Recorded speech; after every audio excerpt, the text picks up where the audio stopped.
దానివల్లే నువ్వు తొందరగా రికవర్ అయ్యావు. గౌతమ్ గారు నాకు ట్రీట్మెంట్ చేశాడా? అవునరా. ఏ అన్నయ్య, వాడేనన్నయ్య నన్ను కొట్టింది. వాడి వల్ల నాకు ఇలాంటి పరిస్థితి వచ్చింది. వాడు నా ఫ్రెండే కాదు. ఏంటి, నిన్ను కొట్టిందా గౌతమ్ గాడా? అవునన్నయ్య, ఒక అమ్మాయి విషయంలో వాడికి నాకు గొడవైంది. నేను ఆ అమ్మాయి అంత చూడాలనుకున్నాను. ఆ లోపు వీడు నన్ను కొట్టి పడేశాడు. వాడు అంత చూడాలన్నయ్య. అన్నయ్య, వాడు అంత చూడాలి. నేను ఇప్పుడే వాడిని చంపేస్తాను.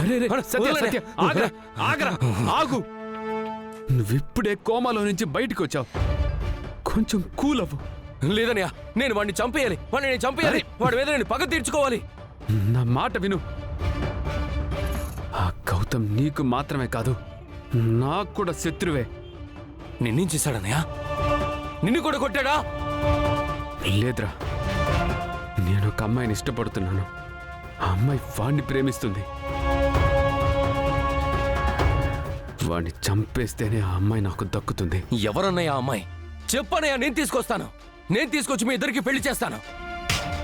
తొందరపడద్దు. ఫస్ట్ నువ్వు కోలుకో. ఇప్పుడు ఆ గౌతమ్ గాడు నీకు నాకు ఇద్దరికీ శత్రువే. ఇద్దరం కలిసి పగ తీర్చుకుందాం. నువ్వు ఫస్ట్ రెస్ట్ తీసుకోరా. రెస్ట్ తీసుకో.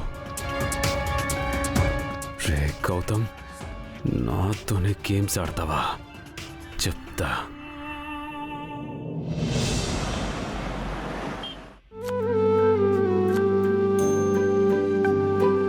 ఏంటి మేడం, బాబుకి పాలు వేడి చేసి ఇవ్వమంటారా?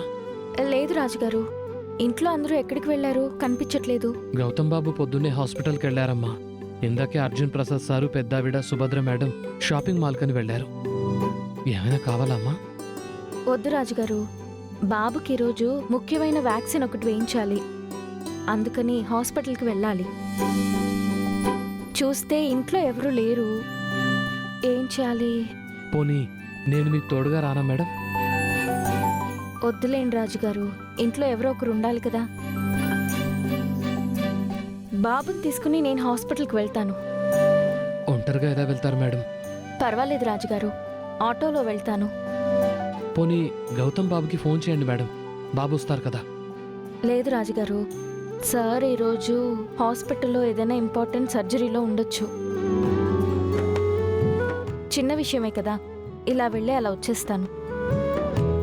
ఇంటికి ఎవరైనా వస్తే బాబుకి వ్యాక్సిన్ వేయించడానికి తీసుకెళ్ళానని చెప్పండి. సరే అమ్మా.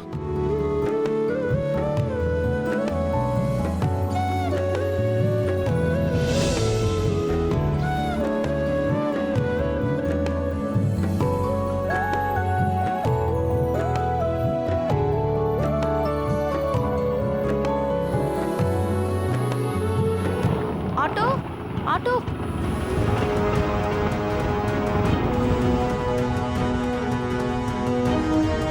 అన్నా, ఫ్రెండ్స్ హాస్పిటల్కి పోనివ్వండి. అలాగే మేడం.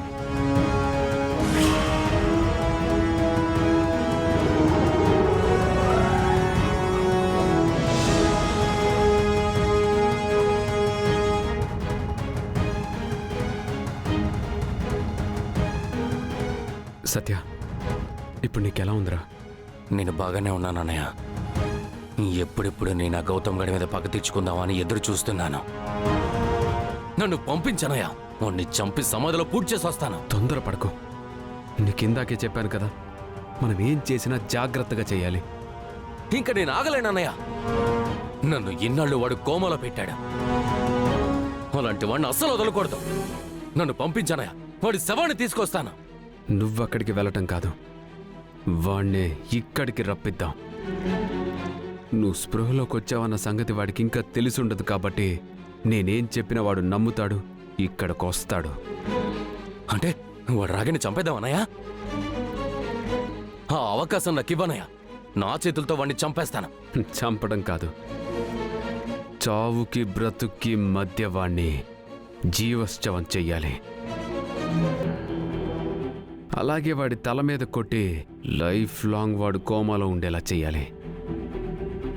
అదే మనం వాడికిచ్చే పనిష్మెంట్. సరేనే, నువ్వు చెప్పింది కరెక్టే. వాడిని పిలిపించనయ్యా. వాడిని పిలిపించనయ్యా. నా చేతులతో వాడి తల పగల కొడతాను. నువ్వు ఎగ్జైట్ అవ్వకు, కూల్. నేను ఇప్పుడే ఫోన్ చేస్తాను.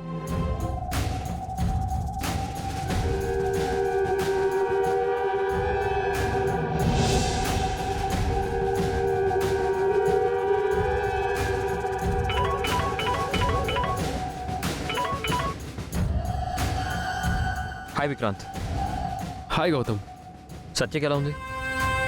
కొంచెమైనా బెటర్మెంట్ కనిపిస్తుందా? వాడిని శాశ్వతంగా కోమాలో పడుకోబెట్టాలని చూసి ఏమీ తెలియనట్టు నాటకాలు ఆడుతున్నావా?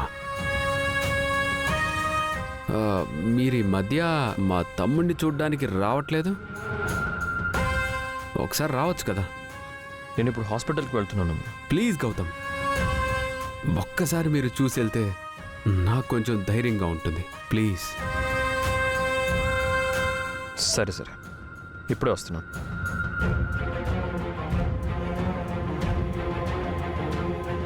ఏంటనయ్యా వాడు వస్తున్నాడా? ఇక్కడికి వస్తున్నాడా లేదో చెప్పనయ్యా. లేకపోతే నేను వాడి దగ్గరికి వెళ్ళిపోతాను. వాడి చావు నా చేతుల్లోనే ఉంది. నువ్వు వెళ్ళాల్సిన అవసరం లేదు. వాడే ఇక్కడికి వస్తున్నాడు. వాడు రాగానే నేను చెప్పినట్టు వాడి తల పగలగొట్టు. ఆ తరువాత వాణ్ణి కోమాలో పడుకోబెట్టే బాధ్యత నాది. వాడెప్పటికీ స్పృహలోకి రాకూడదు. వాడు పర్మనెంట్గా కోమాలో ఉండాలి. వాడికి ఎప్పుడు ఇచ్చినట్టే పర్మనెంట్గా కోమాలో ఉండేలా ఇంజెక్షన్ ఇస్తాను.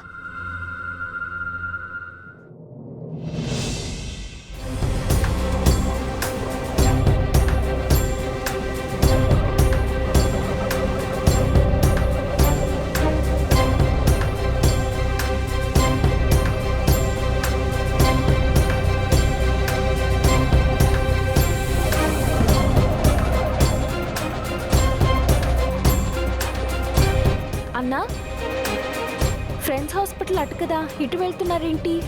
ఇటు షార్ట్ కట్ మేడం. ఇలా వెళ్తే త్వరగా వెళ్తాం. సరే అన్న, త్వరగా వెళ్ళండి. Okay madam.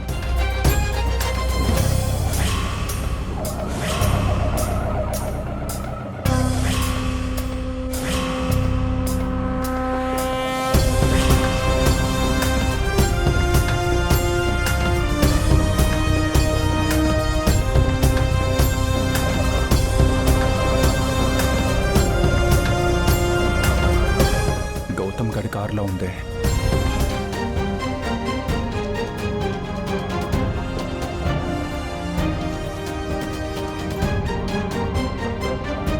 ఇప్పుడు వీడు కానీ అహల్యం చూశాడంటే ఇబ్బంది పడతాను.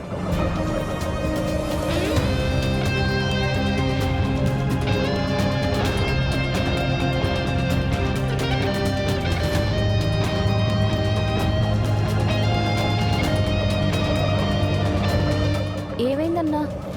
చిన్న బాబు కదా మేడం, దుమ్ము ధూళి పడుతుందని